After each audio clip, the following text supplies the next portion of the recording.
મિત્રો મજામાં મિત્રો રિઝનિંગના જુદા જુદા સમની અંદર આપણે એક આવો પ્રશ્ન આવ્યો છે કે ઘડિયાળમાં 5 વાગી 2 કાંટા વચ્ચેનો ખૂણો. તો મિત્રો કેટલી ઝડપથી તમે જવાબ આપો છો એ બહુ મહત્વનું છે. તમને જો આખું ચિતાર ખબર હશે તો તમે ફટાફટ કહી શકશો કે આમાં તો કંઈ નથી.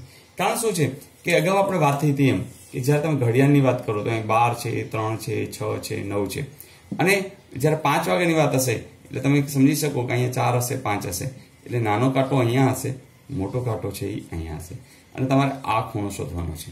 બરાબર છે? તો 2 કાંટા વચ્ચેનો ખૂણો.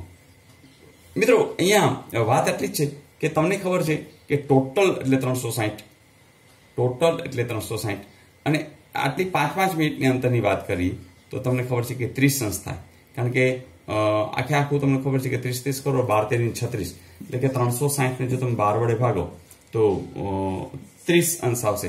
એટલે કે અહીંથી અહીં સુધીનો 30 અંશ છે, અહીંથી અહીં સુધીનો 30 અંશ છે, અહીંથી 30, જો ખબર જ છે 30 તેરી 90. જો આટલો ખૂણો હોય, ધારો કે 3 વાગ્યાનું પૂછે તો તમે તરત કરશો 90 અંશ. તો હવે જુઓ છે 30 વડે ગુણિત નાખો, 5 તેરી ને 15, એટલે કે 30 30 30 30 ને 30, એટલે 5 તેરી ને 15, એટલે કે 150 અંશ છે એનો જવાબ હોય. તો મિત્રો મજા આવી. તો આનો જવાબ શું આવશે? 150 અંશ. ધારો કે 6 વાગ્યાનું પૂછ્યું તો તમે તરત કહે કે એમાં 30 ઉમેરી દો, એટલે કે 180 અંશ. જે આપણને ખબર છે આટલું 90 આટલું 90, તો 180 અંશ થાય. તો મિત્રો આ રીતે છે. પણ મિત્રો ધારો કે આ તમને આપ્યું નથી અને અહીંયા પૂછ્યું હોય અન્ય, તો જવાબ શું આવે? તો તમે તરત કહેશો કે સર અન્ય જ જવાબ આવે. આમ પણ આપ્યું નથી અને તમને એવું આપ્યું છે 210, તો 50 અંશ, 120 અંશ, 135 અંશ ને 210 અંશ, તો શું જવાબ આવે? તો મિત્રો વિચારો. ચલો, તો જેણે વિચાર્યું છે સાચા છે, તો આ જવાબ આવશે 210. કેવી રીતે? ફરીથી જોઈ લઈએ. તમને એમ પૂછ્યું છે 2 કાંટા વચ્ચેનો ખૂણો. મિત્રો આપણે ક્યારેક ઉતાવળમાં એવી ભૂલ કરી જાય કે તમે આ જ લઈ શકો એમ આ ન લઈ શકો. લઈ શકાય ને મિત્રો? તો બસ તમને ખબર છે કે અહીંથી અહીં સુધીનું કેટલું છે? 180. બરાબર ને? 180, અને એમાં 30 ઉમેરી દો તો 180માં જ્યારે તમે 30 ઉમેરશો એટલે 8 ને 3 11, 210 આવશે. તો આ ખૂણો 210 થાય. કારણ કે એને પૂછ્યું છે શું? 2 કાંટા વચ્ચેનો ખૂણો. પણ મિત્રો મોટા ભાગે આ જ પૂછાય, પણ લોજિકલી તમને થોડોક હું આગળ લઈ ગયો. Is it okay? જોઈએ નેક્સ્ટ. મિત્રો આ અગાઉ મેં તમને હોમવર્કમાં આપેલું તો યાદ છે કે 1 થી 200 આવતા એકડાઓ ખાલી જગ્યા છે. મિત્રો આપણે થોડું રિકોલ કરી લઈએ કે જ્યારે તમે 1 લખો છો એમાં તો એકડો આવે છે. આપણે પહેલા એક કામ કરીએ, 1 થી 100 સુધીનું જોઈ લઈએ.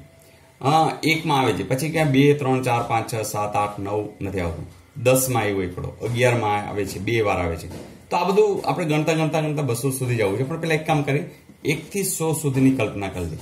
મિત્રો આપણે એવું વિચારીએ સહેલું કરવા માટે થઈને કે આપણે 3 વિભાગ કરી 100 લખેલા છે આપણે, ધારો માની લો. તો આપણે ખબર છે આ એકમ છે, દશક છે, 100 છે. તો ખાલી 1 થી 100માં એકડા કેટલા આવે છે? તો તમે તરત વિચારશો કે સર જો એકમનું જ વિચારી, એકમમાં કેટલા આવે?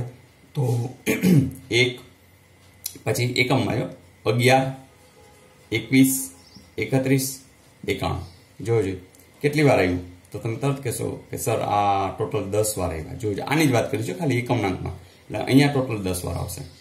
પછી દશકનું વિચારી, દશકમાં જોજો આ 1 આવ્યું, પછી 11 પહેલા પણ એક આવશે, ક્યાં? 10, 11, 19 સુધી જોજો, એટલે આ દશકના સ્થાને અહીંયા આવશે. તો જોજો એ કેટલા થયા? 10, 11, 11 થી 19, એટલે આ એકડા 9 વાર થયા, અને એક આગળ આમાં પણ 10 વાર આવશે. પછી શતકના સ્થાન, તો શતકના સ્થાનમાં એક જ વાર આવે, ક્યાં? 100, એટલે અહીંયા 1, એટલે ટોટલ કેટલા થયા? 1 થી 100માં 21 વાર થયા. મિત્રો આ સમજાણી વાત. હવે આગળ જઈએ. હવે જોજો હવે આગળ શું થાય છે વિચારો. ખાલી 101 થી 200 ની વિચારી. બરાબર? તો 01 થી 199. બરાબર? તો 01 થી 99 માં કેટલી વાર આવે? તો એ તમને ખબર છે, આ બાદ કરો એટલે 20 વાર, એટલે 20 વાર તો ઉમેરી દો. બરાબર? 01 થી 199 માં એકમ દશકનું ખાલી વિચાર લઈજી તો કેટલા આવે? તો 20 વાર. એ તો બધા સરખું જ છે. હવે આ વિચારી કે અહીંયા એકડો ચાલુ થયો કે 199, બધી જગ્યાએ એકડો શતકના સ્થાને આવ્યા જ કરશે. તો 101 થી 101, 102, 103, ઠેઠ 199, એટલે કે 99 વાર એકડા તમારા શતક સ્થાને આવી રહ્યા છે. તો તમારે 99 પર મેળવવા પડશે. જોજે 9 ને 1 10, 3 ને 2 5 ને 9 ને 140, તો 140 જવાબ કઈ છે જરૂર છે. તો મિત્રો મજા આવી તો આવી મજા કરતા રહેવાની છે અને આનંદ સાથે કરતા રહેવાની છે. તો આવું ગમે ત્યાં પૂછાય, ગમે તે રીતે પૂછાય, લોજિકલી તમે જો કામ કરશો તો જરૂરથી આવડી જશે. મિત્રો દરેક સમને તમે સ્ટોપ કરી અને ટ્રાય કરશો તો મજા પણ આવશે અને તમને પણ કોન્ફિડન્સ આવતો જશે. તો મજા આવી મિત્રો. મિત્રો ઘણા બધાની તમારી કોમેન્ટ્સ મળતી રહે છે અને એક બે કોમેન્ટ્સ જોઈએ. તો ગૌતમભાઈ ચૌહાણ કંઈક લખી રહ્યા છે કે આપના વિડીયો જોયા પહેલાં મને રિઝનિંગમાં સિરીઝના પ્રશ્નો આવડતા નહીં અને કોઈ ટપ્પો પડતો નહીં, પરંતુ આપણે ભગવાને મારા માટે મેથ્સ ગુરુ તરીકે મોકલી આ સમસ્યાનું સોલ્યુશન કરી નાખ્યું છે. આપ ખૂબ જ સારી એવી પ્રગતિ કરો એવી ભગવાન પાસે પ્રાર્થના. મારા ડિજિટલ ગુરુને વંદન. તો થેન્ક યુ ગૌતમભાઈ. બસ ખરેખર તો આપણે આભાર યુટ્યુબનો પણ માનવો જોઈએ કે જેણે અને જે કોઈ જે ડેટા છે ગવર્મેન્ટનો પણ કે એણે ડેટા એટલું બધું જે કોમ્પિટિશનને લીધે જે એના ચાર્જિસ છે ઘટાડી દીધા કે લોકો પાસે જે ઇન્ટરનેટ છે વાપરવું સહેલું પડી રહ્યું છે. ભૂમિબેન પણ કંઈક કહી રહ્યા છે, superb your voice and teaching style. Okay, thank you Bhumiben. બસ કામ કર્યા કરો આનંદથી અને બધાને જોડ્યા કરો.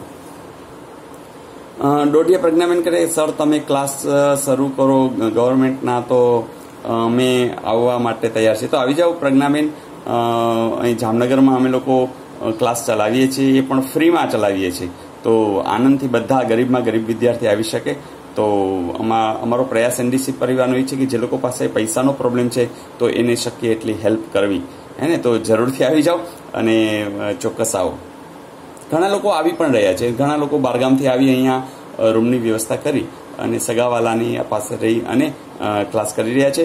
ફૂલ ડે કામ ચાલે છે અને એમાં ઘણું બધું કામ ચાલે છે. લાઇબ્રેરી પણ છે, વાઈફાઈ સિસ્ટમ ફ્રી આપી છે અને બધા ગરીબ વિદ્યાર્થીઓ મધ્યમ વર્ગના બધા આવી અને કામ કરી રહ્યા છે. તો જરૂરથી આવો પ્રજ્ઞાભાઈ. પરેશભાઈ ઠાકોર કહે છે, સર મેં આપણી એનડીસી ચેનલમાં ઘણા બધા લોકોને જોડ્યા છે અને જોડતો રહીશ કેમ કે તમારી શીખવાની રીત બહુ જ મસ્ત છે અને બધાને ગમી ગઈ છે. Thank you sir. ભાઈ પરેશભાઈ બસ આ મને ખૂબ આનંદ થયો કેમ કે આપણી ચેનલ વિશે કેટલાયને ખબર નહીં હોય. તો ખબર ન હોય એને જોડી દો, એને વાત પણ કરો કેમ સબસ્ક્રાઇબ કરવું, કેમ પ્લે લિસ્ટમાંથી વિડીયો જોવા એ ખાસ શીખવી દો. નહીં તો શું થાય, તમે એક વિડીયો સ્ટાર્ટ કરશો ને તો એ પછી બીજા વિડીયો આવી જાય, ત્રીજા વિડીયો જો તમે પ્લે લિસ્ટમાંથી જોશો તો આપણા જ વિડીયો આવ્યા કરશે, એ પણ વિભાગવાર આવ્યા કરશે. તો જરૂરથી તમે એનડીસીને ક્લિક કરશો એટલે આખી ચેનલ ખુલશે, એમાં વિડીયો, હોમ, પ્લે લિસ્ટ એવું લખેલું હશે અને એમાં પ્લે લિસ્ટથી તમે જરૂરથી જોયા કરો. તો મિત્રો મજા આવી. That's good. તમારા કોમેન્ટ્સથી મને પણ મજા આવી. બસ આ ક્યારે ખ્યાલ આવે કે કોણ કોણ જોઈ રહ્યું છે, કેવી રીતે જોઈ રહ્યું છે, કેવી મજા આવે છે, માત્ર ને માત્ર તમારી કોમેન્ટ્સથી જ મને ખબર પડશે. અને એટલા માટે જ તમારું લાઇક કરવું, કોમેન્ટ્સ કરવી, બીજા લોકોને જોડવા, આ બધું આ છે ને એનડીસીનું કાર્ય છે અને જે તમે લોકોએ ઉપાડી લીધું છે. અને ખરેખર મને આનંદ છે કારણ કે કેટલા બધા લોકો ધીમી ધીમી ધીમી આપણી સાથે જોડાતા જાય છે અને આનંદથી કામ કરી રહ્યા છે. મિત્રો હજી પણ વધારે વિડીયો મૂકવાનો પ્રયાસ કરીશ કે જેથી કરીને બધા લોકોને ક્યાંક ને ક્યાંક આપણે હેલ્પફુલ થઈ શકીએ. ફરીથી wish you all the best. કાલે નવી તૈયારી સાથે આવજો.